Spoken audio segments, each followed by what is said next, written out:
Narcissist Ensnared, Episode 1.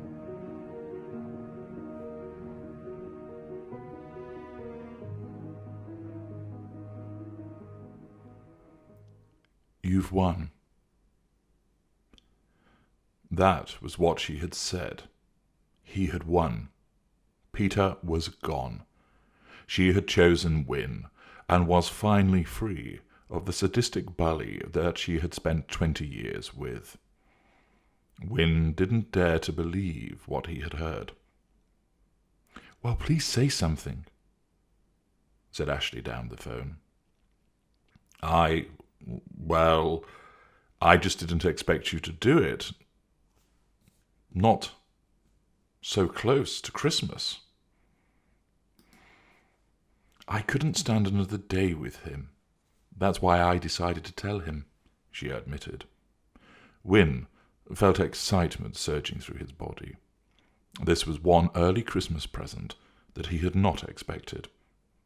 Not that he was concerned by that. "So, what are you going to do now? Do you want me to come to you?" asked Wynne. There was a pause, and Wynne could hear the sound of the wind passing through the trees. He pictured Ashleigh stood on the bridle path, her blonde curls swaying in the breeze, and no doubt her face a picture of relief, now that their affair had been revealed. "I do, but I don't think that would be for the best. He stormed off. He said he was going to his father's house, but I don't know whether that is true. He might reappear." "I think I should come and see you. I want to. He knows about us now, and I'd rather be there to protect you." "I appreciate that. It will just be fuel to the fire. I need a bit of time to myself. It's been quite a night." "I'm sure it has." He questioned me over and over again. It was relentless. I tried to make him stop, but I guess he's entitled to know everything, isn't he? "Well, I don't know. Is telling him everything really going to help?" "At first I refused to tell him about you."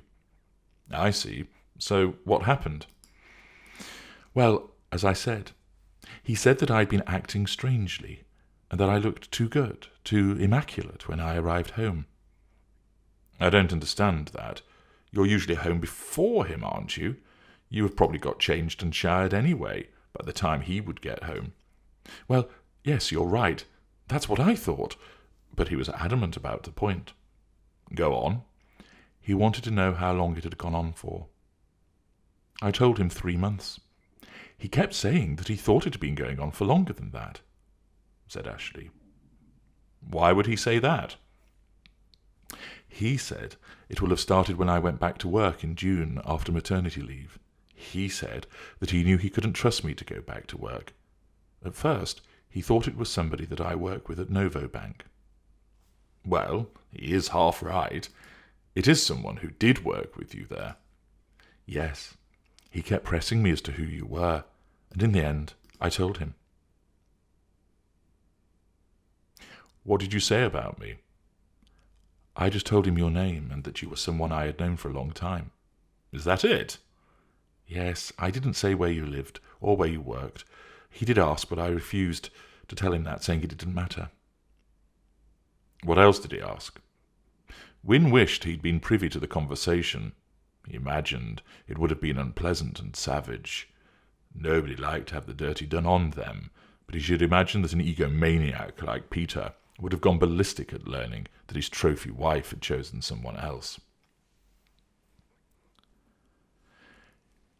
"He asked how many times we had had sex." "Well, he won't be pleased with that answer, will he?" "I told him just the once and that it wasn't very good." "Oh, thanks." "Well, I'm just trying to limit the damage. You know how large his ego is." "Yes, but does it matter? Once or 100 times we still slept together."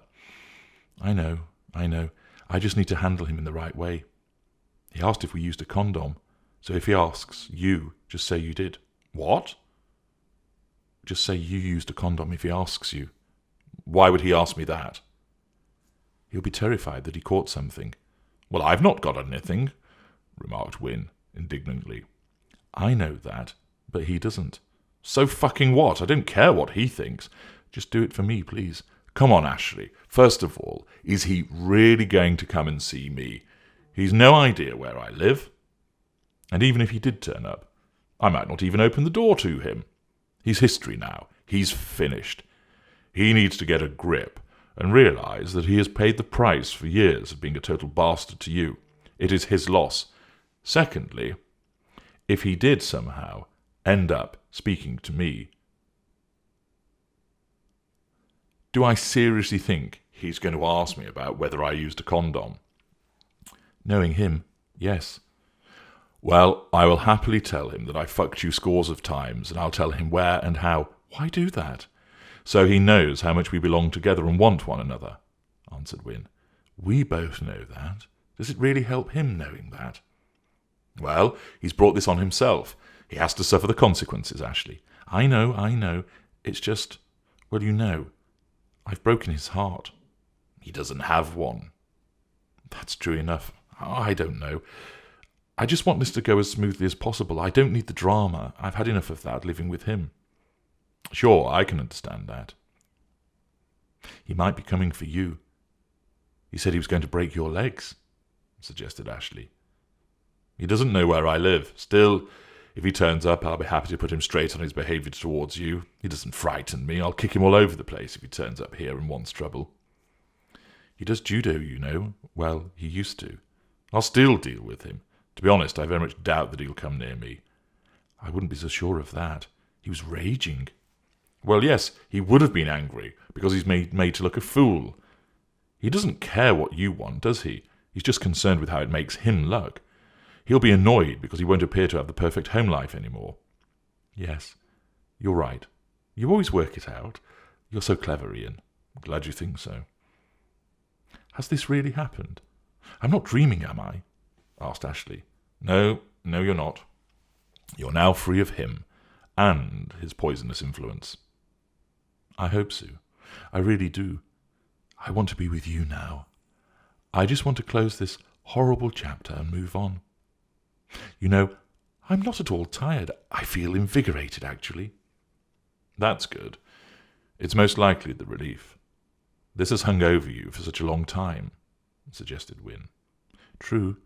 You know, in all of the discussion we had last night, not once did he mention how this might impact on the children. It was all about how I had hurt him, how hard I had hurt him. How I had betrayed his trust after he had given me so many chances. Well, we know it always has to be about him. That's all he cares about. That shouldn't come as a surprise, said Wynne. No, it doesn't. He said that nobody could love me the way that he does. He then went on to list all the things that he's done for me. Helping me with my anorexia, putting up with my affairs, putting up with my apparent hysterical outbursts, and so on. He even took me around the house, pointing out things such as pictures, furniture, and electronic items, saying that it was all down to him. That was why he worked so hard, for us, and now I had thrown it all in his face again.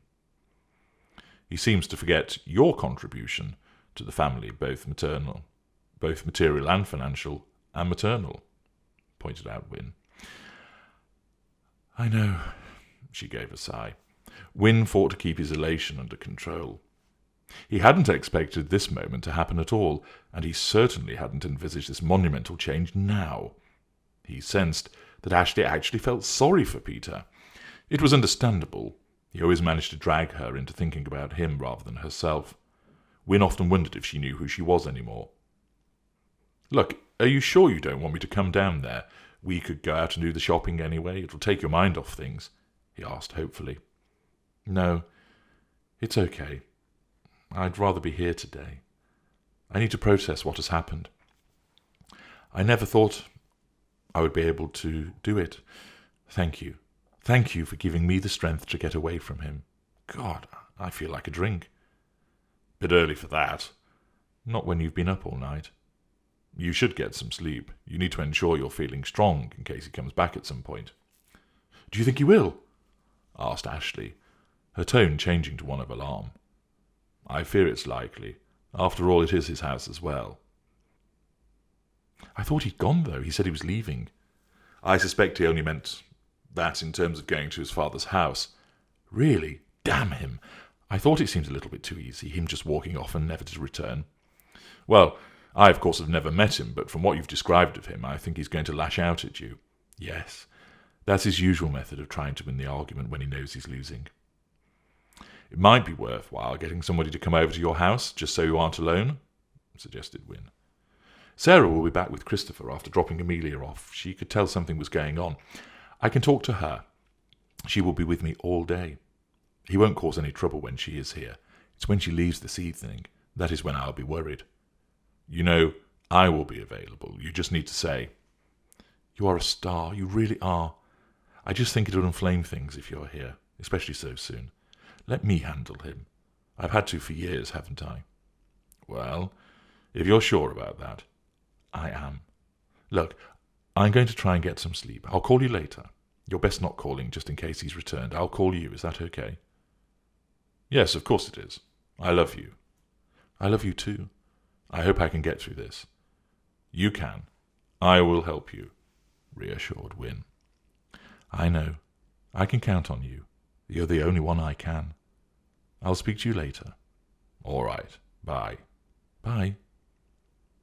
Wynne put the phone down and punched the air. She had told him, and he had fled the scene, defeated and skulking away with his tail between his legs. He let out a long breath and wondered when he might see her next. How sweet that first kiss would be, free from the shackles of secrecy.